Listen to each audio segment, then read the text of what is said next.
Bonjour à tous. Dans une vidéo précédente, appelée Action dynamique séquencée, on avait réalisé un composant dynamique à partir d'une voiture et de deux portes du garage afin de pouvoir ouvrir les portes de garage dans un premier temps, puis laisser sortir la voiture. De cette manière-là.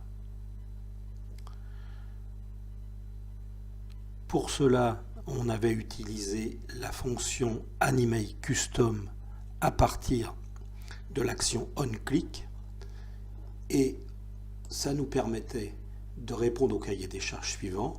On ouvrait les portes pendant 10 dixièmes de seconde, il y avait une petite pause de 3 dixièmes de seconde et puis la voiture avançait pendant 3 secondes, 30 dixièmes de seconde afin de parcourir 15 mètres. On va repartir de cela pour pouvoir faire varier la vitesse de la voiture. Mais pour cela, dans un souci de simplification des fonctions, nous allons supprimer les portes de garage et utiliser toujours la fonction AnimateCustom pour simplement faire déplacer la voiture. Donc, on a de nouveau notre voiture. Si on la déplace, on fait toujours la même chose, bien sûr, sans les portes de garage. Et si on regarde ce qui se passe au niveau du code, c'est très simple, c'est beaucoup plus simple. Nous avons notre fonction AnimateCustom avec la variable vCursor. Ensuite, nous avons le 3 ici qui correspond aux 3 secondes qui sont définies pour l'animation. Ensuite, les deux chiffres là, 0 et 0, correspondent à des variations de vitesse possibles entre le début et la fin, mais on n'a pas beaucoup de latitude. Et puis, le curseur va aller de l'état 0 à l'état 30, un peu comme 30 dixièmes de seconde, même si on aurait pu choisir bien autre chose. Donc là, la voiture s'est sortie du garage, donc la valeur de vCursor est à 30, et la distance est à 1500 cm, puisqu'on est en centimètres sur cela. Mais si on regarde la formule, on a 1500 multiplié par vCursor et divisé par 30, pour bien évidemment arriver à ça.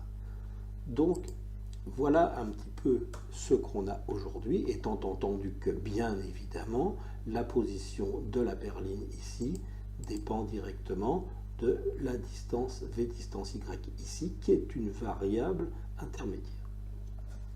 On aurait pu faire directement, mais pour la suite, c'est plus intéressant de faire comme ça. Donc, si on analyse ce qui s'est passé, la voiture a parcouru 1500 cm en 30 secondes. Selon une règle, 1500 multiplié par vCursor divisé par 30. C'est donc une relation linéaire entre le temps et la distance, soit quelque chose de la forme y égale ax plus b, avec en plus b égale 0, puisque la courbe passe par 0. Donc, ce qu'on va faire maintenant, c'est de modifier cette courbe pour pouvoir modifier l'évolution de la voiture entre 0 et les 1500 cm. Il y a des multiples possibilités, vous en avez déjà plein au niveau des fonctions des composants dynamiques, il y en a beaucoup d'autres, on est simplement limité par notre imagination et peut-être aussi par notre intérêt pour les mathématiques. Prenons-en deux à titre d'exemple. La première, on va prendre une fonction qui existe dans SketchUp, c'est la fonction power. Power, elle s'écrit de la manière suivante, power entre parenthèses la variable et la puissance. Dans ce cas-là, power fait curseur au cube. Ça veut dire qu'on va avoir une courbe un peu de cette forme-là, et ça va nous donner une idée de la voiture va sortir tout doucement du garage, et ensuite elle va accélérer pour arriver toujours pareil aux 1500 cm en 30 dixièmes de seconde. La formule est la suivante, 1500 multiplié par la puissance de vCursor au cube et divisé par 27 000. 27 000, c'est 30 au cube. Ça, ce sera la première possibilité.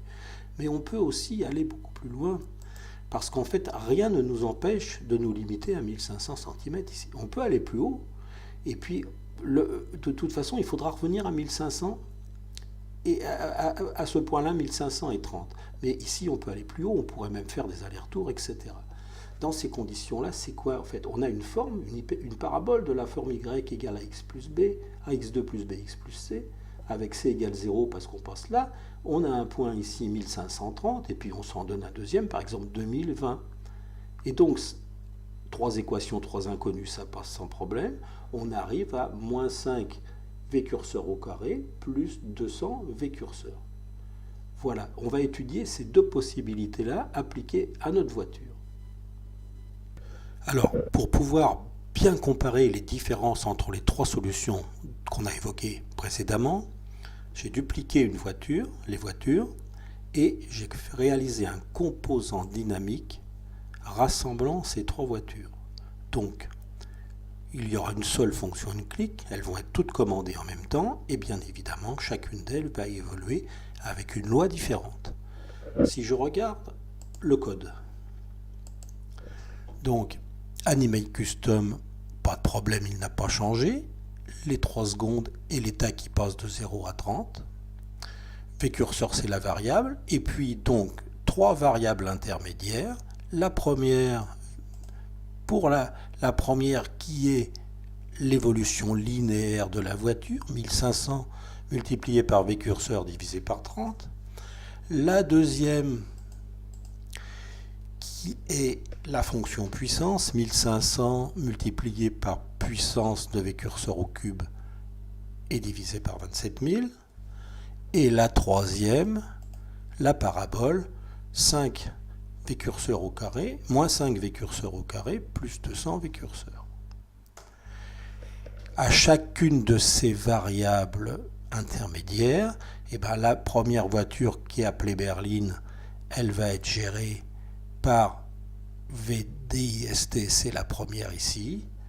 Vous avez compris, berline 1 et berline 2. Berline 2, c'est celle qui correspond à la parabole, et berline 1, c'est celle qui correspond à la puissance. Donc on a la berline 1, berline 2. Donc, on regarde ce qui se passe.